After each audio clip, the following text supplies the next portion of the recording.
Ikan kecil, warna cantik, tapi reputasinya preman komplek perairan.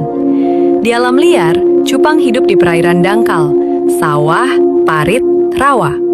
Airnya keruh, oksigennya minim, suasananya kayak hidup pas-pasan tapi masih bertahan. Dan disitulah cupang belajar satu skill penting, napas cadangan.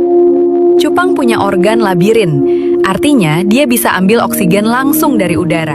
Makanya dia bisa hidup di air minim aerasi. Bukan karena kebal banting, tapi karena adaptasi keras hidup susah. Masalahnya manusia salah paham. Karena dia bisa hidup di air jelek, cupang dianggap cocok hidup di gelas plastik. Kayak, dia kan kuat. Iya, kuat, tapi kuat tidak sama dengan bahagia.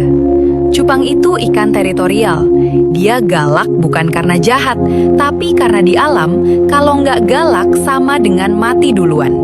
Ketemu refleksi kaca aja dia ngamuk. Bukan narsis, tapi dia pikir itu musuh yang mau ngambil wilayahnya. Makanya cupang jantan nggak bisa disatuin. Bukan drama, itu insting.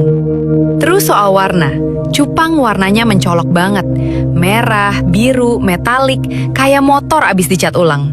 Itu bukan buat gaya, itu sinyal. Gue sehat, gue kuat, gue layak kawin. Semakin stres, warnanya makin pudar. Jadi kalau cupang kamu pucat, itu bukan lagi estetik minimalis. Itu teriakan minta tolong versi ikan. Cupang juga bukan ikan pajangan doang. Dia bisa kenal pemiliknya, bisa respon gerakan, bisa nyamperin pas dikasih makan. Bukan karena cinta, tapi karena dia mikir, oh ini makhluk yang biasanya bawa makanan. Realistis, kayak hubungan modern. Dan soal tren, cupang pernah jadi hype nasional. Harga naik, semua orang jadi breeder dadakan. Cupang dipijahin, dipajang, dijual, kayak kripto versi bersirip. Pas hype turun, banyak cupang ditinggal. Padahal cupang itu bukan konten, bukan aset, bukan alat flexing. Dia makhluk hidup yang cuma minta air bersih, ruang gerak, dan pemilik yang nggak cuma sayang pas viral.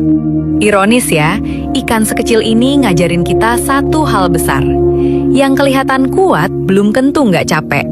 Cupang bisa bertahan di kondisi buruk, tapi bukan berarti dia pantas hidup di sana. Dan mungkin itu juga berlaku buat manusia.